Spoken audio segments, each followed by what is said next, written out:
Hi guys! We are going to start our new unit on Utah environments. So we finished fossils, now we're on to our final unit in science for 4th grade, and it is on Utah environment. So you probably read or learned about this before, because in younger grades you do learn a little bit about it as well. So some of it's going to be review and some of it's going to be brand new information. So first of all, I would like you to go into Google Classroom, and if you can, go ahead and find the materials that I posted. So you can go to the stream like I am here, and you can see it says I posted new material called Science Book. Another way to get there is if you click on classwork, and then it's just the first thing there. So when you click on that, you'll be able to pull up our science book. So for you, it would look like this. We have done everything in it so far except for the last chapter. So the final chapter is starting on page 97. So go, if you would like to print it out, you can print it out starting on page 97, or you can have it open on your screen and be following along with me, or you can just follow along with mine that will be on the screen as well. So chapter 5, as we can see here, is about Utah habitats classification and all sorts of things like that. So we're going to go to, looks like it starts on 97. We're going to go to page 97 to begin. Alright, so like I said, we are starting our new unit today, and we're going to be discussing habitats in Utah. So when we're talking about habitats, I'm sure you could all raise your hands and tell me what a habitat is. A habitat is a place where an animal has to live, right? So our focus question here at the top says, how do Utah's plants and animals adapt to the unique habitat found in Utah? And starting there at the top. Now, if you did not print this out, and if you are not following along with it printed out in front of you, like we usually do in class, what I'd like you to do is get a paper and you need to write down some key words. Those key words also happen to be the vocabulary words. So you're going to be keeping a list of these, and you're going to be writing notes down. Any notes that you write down you may use on the test, which we will be taking. So anything you write down for notes is fair, as long as it's just not a copy of the book. So I would suggest by starting to write down the vocabulary words. So if you need to pause this, pause it, get a paper, get a pencil, make sure you write science at the top or something so you don't throw it away on accident or anything like that. Alright, so animals usually live naturally in areas where they can survive. Different kinds of plants grow naturally in these areas too. Plants and animals will choose where they live because of the water, food, and climate of an area. The physical environment also plays a part in an organism's choice of habitat. And a habitat is the place that a plant or animal lives in. So on your paper, write habitat. What word, everyone? Yes, habitat. Habitat. And a habitat is the place that a plant or animal lives in. Right there. Okay, if you need to pause it, go ahead and pause it so you have a chance to write that. Oh, whoa, need to undo that. There we go. All right, make sure you get that word written down. That's an important word. All right, plants prefer certain types of soil in a habitat to grow in. You can easily see if a plant does not like to grow in a specific area because it will stay small and have few leaves. If a plant in an area that is in an area that it likes, it will grow big and strong and have lots of leaves. All right, and then we have two pictures here. A pond is a natural habitat to many different animals such as fish, birds, snakes, frogs, and other small mammals. They live there. They choose to live there because that's what environment they want to live in, and that's where they can survive. A habitat is a physical area where the plant or animal lives. An organism's natural habitat has everything it needs to survive. There are many types of habitats that plants and animals like to live in. The animals and plants of Utah have adaptations. What do they have, everyone? Adaptations. Adaptations are body parts or behavior to survive, and those adaptations allow them to live in these habitats. So everyone write down the word adaptations. What word, everyone? Yes, adaptations. Adaptations are body parts or behavior for an animal to survive in an area. All right, Utah has 3 main habitats. Oh, and this is just a picture showing some habitats. My lights just turned off. I guess the school doesn't realize I'm actually here. The lights just turned off on me. All right. One habitat could be mountain, grassland, desert, scrublands. Those are all just examples of habitats. Another example could be tundras, forests, wetlands, aquatics, so any type of big open water, deserts, rainforests. Do you see any on that list that we do not have in Utah?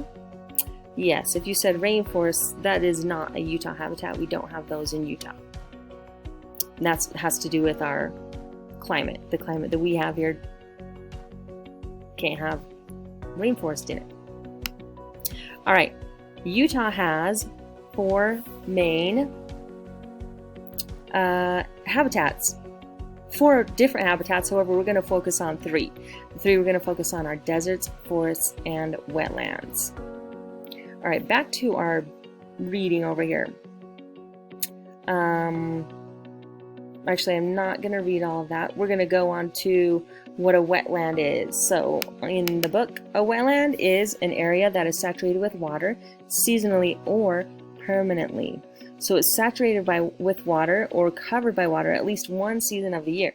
So if I have a puddle in the parking lot and it dries after 2 or 3 days, that is not a wetland. The water has to be there at least for one season. So it could be there over the winter, over the summer, spring, fall. At least one season it has water in it for it to be considered a wetland. All right. So first we're going to discuss wetlands and how important they are.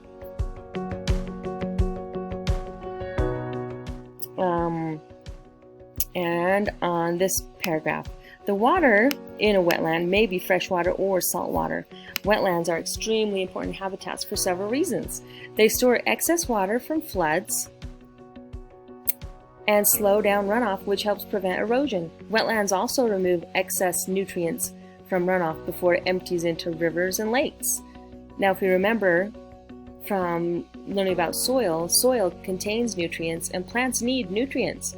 So if those nutrients are just sent off down a river and end up in the ocean, then plants aren't going to get those. But wetlands actually soak up the nutrients and keep them there so that it doesn't just keep running down a river and into the ocean. All right, many plants live in wetlands where the water meets the land. This is because they need a wet environment, but they are also able to live on land. Wetlands provide a safe, lush habitat for many species of animals.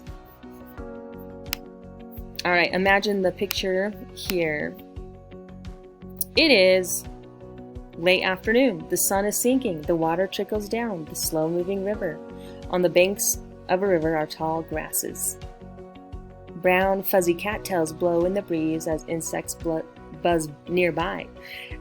As you look very closely at the water's edge, you see a very unusual insect that seems to be skating on top of the water. The sounds of birds chirping and twittering are heard from the trees along the trees along the river. Small birds dart and swim over the water, and a larger one glides overhead. There are many interesting plants growing near the river, some with delicate white flowers and others with bright purple furry blossoms, some that have bristles and others that feel as soft as feathers. On the bottom of the river, plants can be seen bobbing up and down with the gently moving water. Even with the hum of activity all around, this is a place of great beauty and peace. This is a wetland. The wetland is wet most of the year because the soil soaks up water and holds it. Most wetlands lie between dry land and open water, along rivers, lakes, streams, or places where the land is low. Wetlands may not always appear wet because of the tall plants or the low water level. All right, it doesn't matter where it's found. it's still a wetland. It doesn't matter how big or small it is, it's a wetland. All right, regardless of a wetland size or where it's found, there are 3 things that they all have in common. I would write this down on my notes. A wetland has water. What does it have? Yes, water. A wetland has wet soil. What does it have? Yes, wet soil. And a wetland has water-loving plants. What does it have, everyone? Yes, it has water-loving plants. I'm just going to go ahead and highlight that right now.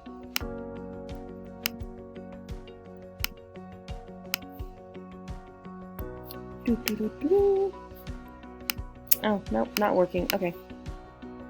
Just when I try to do something, it doesn't work, does it? Alright, well, anyways, make sure you have that written down or marked on your paper. Only special kinds of plants can live in soil that is always wet. Wetlands are found throughout Utah. Many of them are marshy areas around the Great Salt Lake where streams of fresh water flow into the lake. Like the pictures here. So we have this wetland. This is another important part of a wetland. And all right, people have discovered that wetlands have valuable resources for a healthy environment.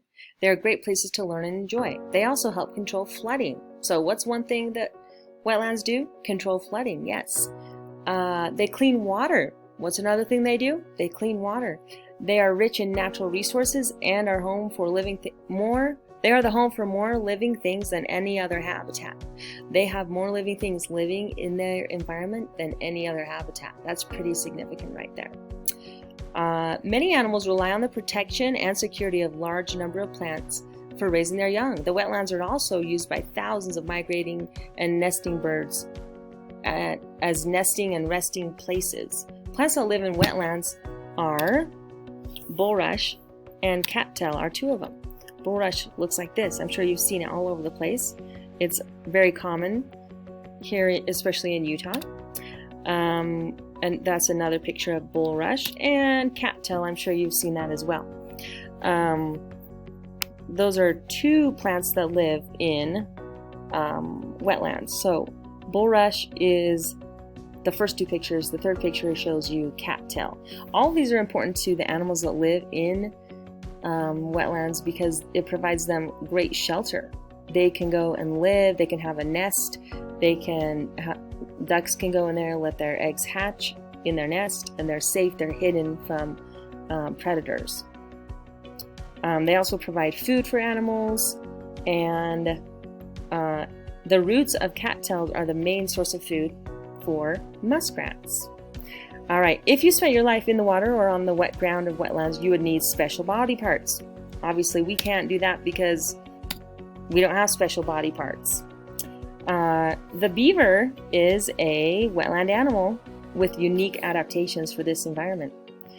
Beavers have thick coats of fur with an oily covering, a layer of fat under the skin, and a special circulation system that helps keep them warm during the summer and winter. Did you know when a beaver hears running water, it begins to build a dam of mud and wood to stop the flow? Stopping the water changes the environment and begins to create a wetland. So beavers are unique in that if there isn't a wetland, they will create a wetland. They do that by cutting down trees and blocking the water so it can't move anymore.